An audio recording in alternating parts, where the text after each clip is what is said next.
Paul Dioen here for Law School Success, frequently asked questions and questions you should ask. We're making this series of videos for a simple purpose to give you a solid foundation of what you need to do in law school to become successful. We will save you time, money, and effort, and we always promise to be completely truthful with you in everything that we convey to you and the information and secrets that we talk about. Law school can be difficult, law school can be hard, or law school can be very easy. Don't make it hard on yourself. You're in the right place to become a law school success. Let's get started. From what we see, and from all the students we see in person and all the students that we talk to on the phone and things, almost all students work hard enough to get A's. They just bet on the wrong horse. You can bet on the m.a.d. method, okay? Memorize, apply, and dissertate. You can bet on our method and see if that works. And some students bet on what the profs tell them, and other students bet on what other students do. And some students say, I'm smarter than all of you. I'm going to just bet on what I know or what I think is the best. And some students listen to what other attorneys tell them. On and on it goes. The only method that works is the m.a.d. method. We know that for a fact. It takes the same amount of time to get a B as it does an A. What is the difference between the two grades?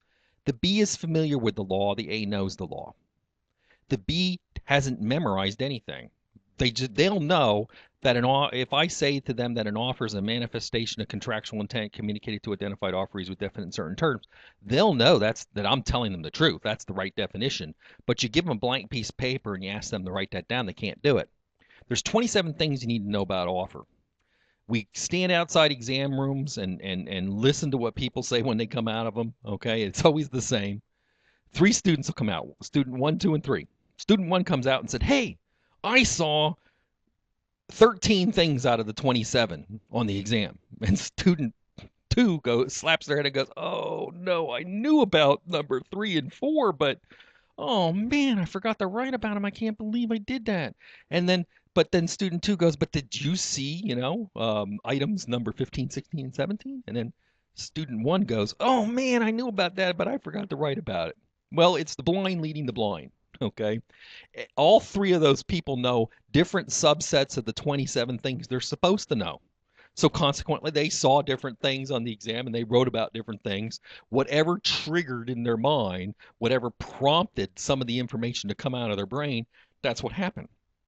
The A knows the law. The A proactively asked all 27 questions. That way the A never misses anything. The B is a conclusory, the A is complete. What does that mean? If you need to find a manifestation of contractual intent, communication, identified offerees, and definite and certain terms for an offer, then for you to only talk about the manifestation of contractual intent, because that's what the issue is conclusory. You have to find all 4 elements or there's no offer.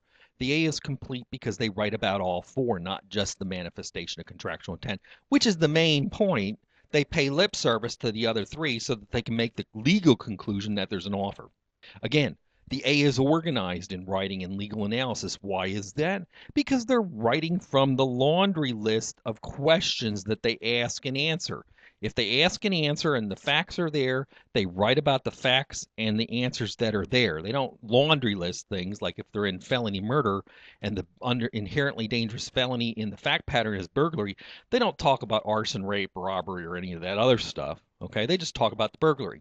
All right, but their organization of their writing is a flowing pattern, and it's such that they can write their answers and underline the key words, okay, in their pattern, so that if the prof looks down the center of the page and subconsciously sees all the key words underlined, the prof knows that if all the key elements for offer, the manifestation of contractual intent, communication, identified offerees, and definite and certain terms, are underlined, that person must know what they're talking about. They don't even have to read their answer.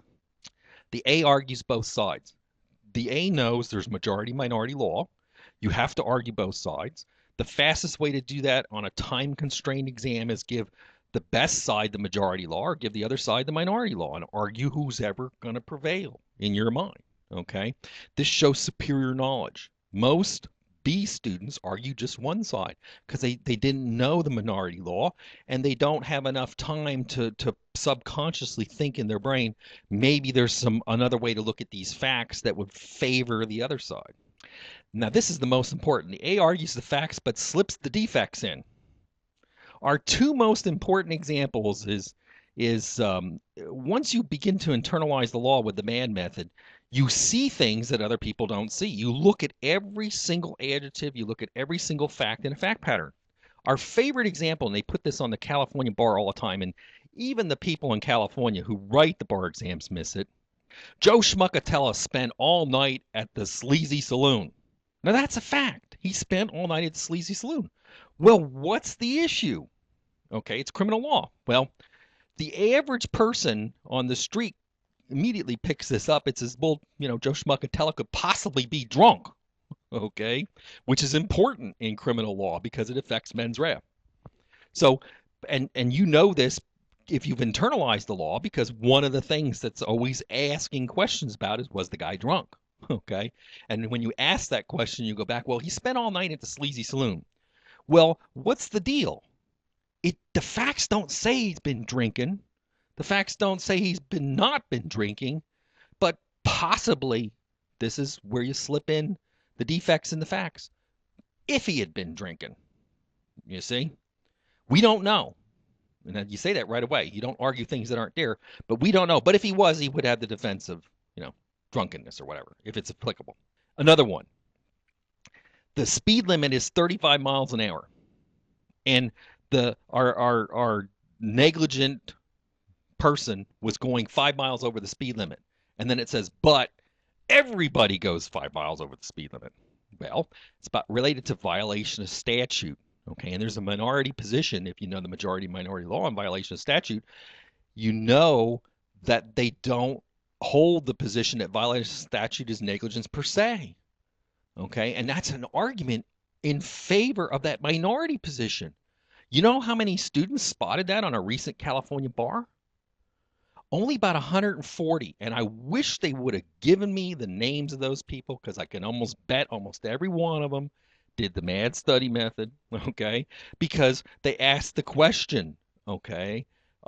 They look at the minority position in the law, which doesn't go for violation of statute, okay? And this information is all in Dean's Law Dictionary too. Every answer for every bar exam is in Dean's Law Dictionary. So they argue the facts but slip in the defects.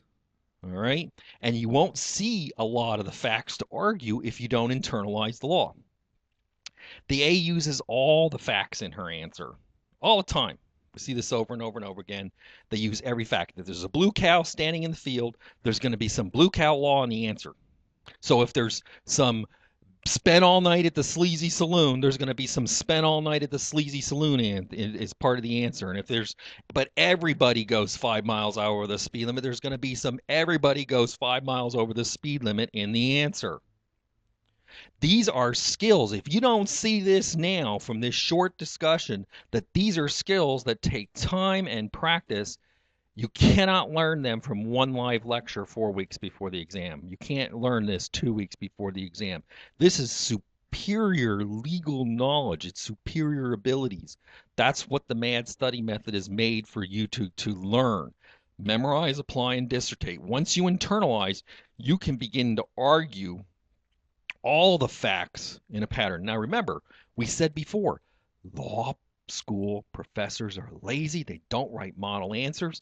That's one of the primary reasons why they don't write model answers, because they're going to get some smart ass that's going to talk about the sleazy saloon and the possibility that Harry Molo might have been drunk or hadn't been drunk, and the prof's going to post that model answer on the bulletin board, and all of a sudden some little jackass is going to come and say, but you didn't give me credit for this.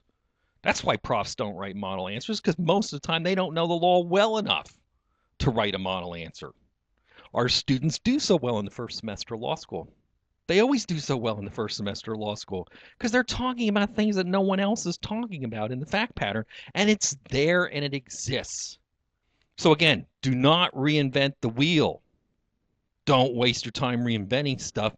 Learn from what other people have done before you. Go to the site at www.bsmsphd.com. You can get all the rest of the lectures for free by just subscribing, and we even have some free offers for you for if you're a 1L law student. Paul D. Owen, Law School Success. You've come to the right place.